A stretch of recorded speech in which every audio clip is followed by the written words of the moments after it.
अगर आप गैर भाषाओं में, अगर आप सामर्थ में भरेंगे,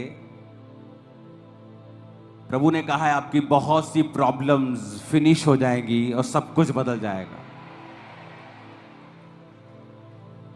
अब वो हर एक चीज को अपनी लाइफ से ठोकर मारो जो आपके अभिषेक को कम करती है। वो आपका एक नटखट दोस्त भी हो सकता है जो हर वक्त गंदा मजाक करता है और आपके अभिषेक को कम करता है।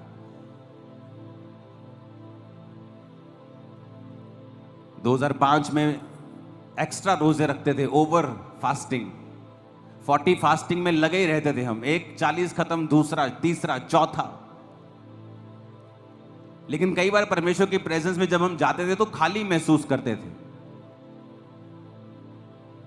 तो एक पास्टर प्रीच करने के लिए आए थे, उन्होंने कहा था कि अगर तुम गंदा मजाक छोड़ दो, परमेश्वर के ऊपर कुड़कुड़ाना छोड़ दो, तो जो मसा 6 साल में मिलना है, 20 साल में मिलना है, तुम्हें 6 महीने में मिल सकता है।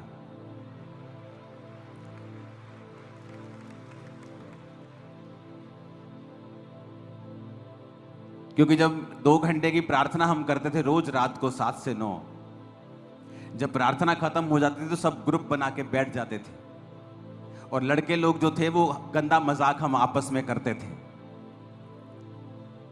फालतू की, कभी इधर की बात, कभी उधर की बात। तो उससे हमें ये मालूम नहीं था कि हमारा मसा कम होता है, लीक होता है मसा, कि हम भर तो रहे हैं 2 घंटे अपने आप को, लेकिन उसके बाद अपने मसे को हमने लीक कर दिया, खत्म कर दिया। हम कमाई कर तो रहे हैं लेकिन शेद वाली थैली में अपनी कमाई को डाल रहे हैं, जो ऊपर से कमा के डालते हैं नीचे से निकल जा रही है।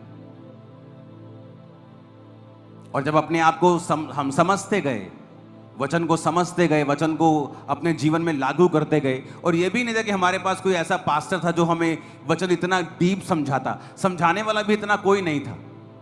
2-4 वचन होते थे, उसी से वो प्रचार करते थे। बस हमें खुद सीखना पड़ता था, इंटरनेट से, बाइबल को पढ़ के, पवित्र आत्मा हमें सिखाए, इस तरह से चलना पड़ता था। हालेलुया। अगर आपको पवित्र आत्मा से भरना है, आपको उन चीजों से अलग होना होगा जो फालतू की हैं, जो आपके मसे को कम करती हैं। आपकी पड़ोसन बड़ी अच्छी हो सकती है, लेकिन जब वो आपके साथ बैठती है, चुगलियां करती है, नेगेटिव बातें करती है, संसारिक बातें करती है, जब वो आपसे उठ के वापस जाती है, आप महसूस करते हैं कि आपके अंदर से वो कुछ छीन कर ले गई, खाली कर दिया आपको।